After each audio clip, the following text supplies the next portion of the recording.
Aloha, I'm Representative Kym Pine and I represent the Ewa Beach area, and I want to thank you so much for joining us for this edition of For Ewa Today. Today we have an incredible panel here today of leaders from the Ewa and Kapolei Plain and basically West Oahu, who are going to share their ideas of how they believe government can serve people better. I want to first introduce Tito Montes, who is an operation research analyst that works for a small consulting firm that makes recommendations to the commander of the Pacific Fleet. We have Marissa Capelouto, who's a small business owner and lives and works in Kapolei, as well as Aaron Bonar, who is a former CIA analyst who lives and works in Kapolei. And of course we have Tom Berg, who has been attending Ewa Neighborhood Board since 1999 and has only missed 5 meetings. And he, of course, has served the legislature for over 11 sessions in the state legislature. So Tito, let's start with you first. What do you think are the biggest problems in government and how it treats the Ewa Plain? Well, one of my biggest concerns with the Ewa Plain is that, as you know, our country and our economy here in Hawaii has been hit very hard by the recession, and our state finds itself in a budgetary shortfall right now. And right now it seems like the only solutions our politicians that are currently in office have are to raise taxes in order to generate revenue to keep government services going. But as a lot of people know, in the Ewa Plain, we've been hit the hardest. I think the only area that has had it as bad as the Ewa Plain was out on the Big Island near Kona, where something like 43% of the properties in Ewa Beach are in distress, and people have been losing jobs left and right in our community. Therefore, our community cannot withstand the increases in taxes, whether it be the barrel tax, the GET, reducing our property or increasing our property taxes, increasing taxes on maintenance fees. Our families cannot afford that. So let's ask Brother Tito what he might do with a proposed GET tax. Drum roll, please. And anything that this government is trying to do to keep the revenue up, to keep their programs going, it's going to hurt Ewa residents. Any particular bill that you saw this past legislative session that stands out in mind that the consumer took a beating on? Well, it's definitely the increase in the barrel tax, going from a 5-cent tax up to $1.05. This is going to increase costs for Ewa residents and residents of Hawaii statewide because our fuel costs and our energy costs reach all aspects of business and personal home use, and it's going to drive up the cost on a lot of different products and a lot of different services. So increasing that fuel cost in the name of energy conservation and driving people towards alternative forms of energy, you're going to hurt a lot of people doing it that way. I make the assumption that you know how to spend your money better than they do. These taxes are something that really frustrated me, because what they've done by doing that is hide the amount of money that they're taking from people. Absolutely. They've made it so that it's not obvious. They take money away from you by a little bit at the gas tank, a little bit when you're buying milk. You have the GET tax that taxes everybody a little bit as you go along. Right. And what people don't realize is that they have just taken thousands of dollars from every family here. One thing that's particularly going to affect Ewa with the distressed properties, but it's affected everybody, and they just don't know it yet, is that they're going to take an average of $6,000 away from the value of every person's home. Okay, why don't we tax less, remove senseless obstacles, get on with doing the things we should be doing, providing infrastructure, dealing with crime.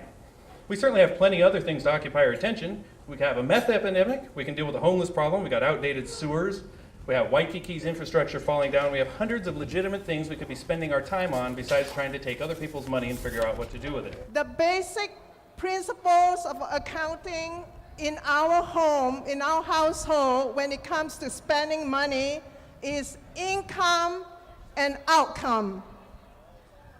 As simple as that, income and outcome. We do not spend more than what we bring in, and we should expect that of our government too. God forbid one of these folks who is about to lose their house, That's right. and they're going to be forced into a short sale or a foreclosure, And now they're going to find themselves owing an additional $6,000 that they couldn't afford in the first place, or they'd have been holding their home.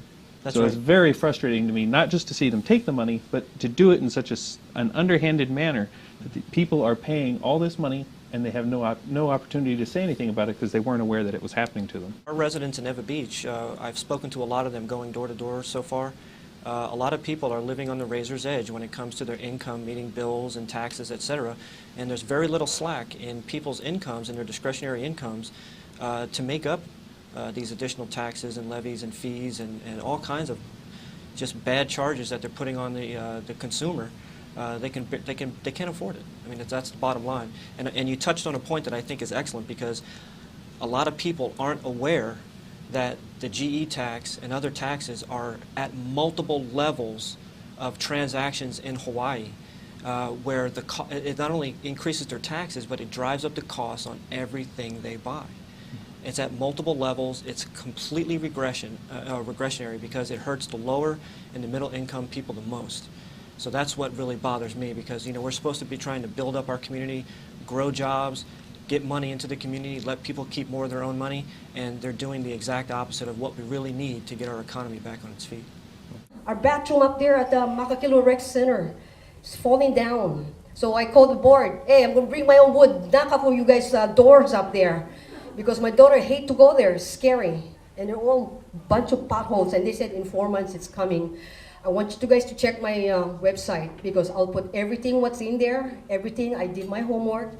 Our current representatives, they try to push into our throat these maintenance fees that we couldn't afford anymore.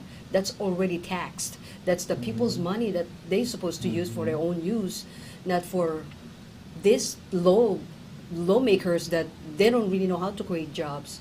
Here we go, that people that try to afford, pay their own mortgage, they still want them to tax them on this maintenance fee. That's ridiculous. Familiar and get involved, the better for everybody, because this is for our children and for our children's future.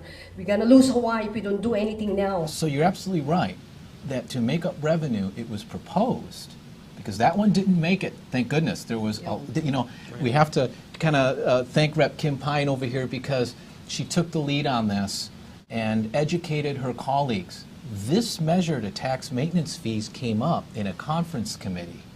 So the public couldn't really say, we object, this is a double tax. The most interesting thing about the maintenance fee tax is there was a speech by Rep. Suki on the House floor. And Rep. Suki said, this is just a fund that's put in a reserve fund for future use for the maintenance of condominium. So it makes no sense at all to tax that.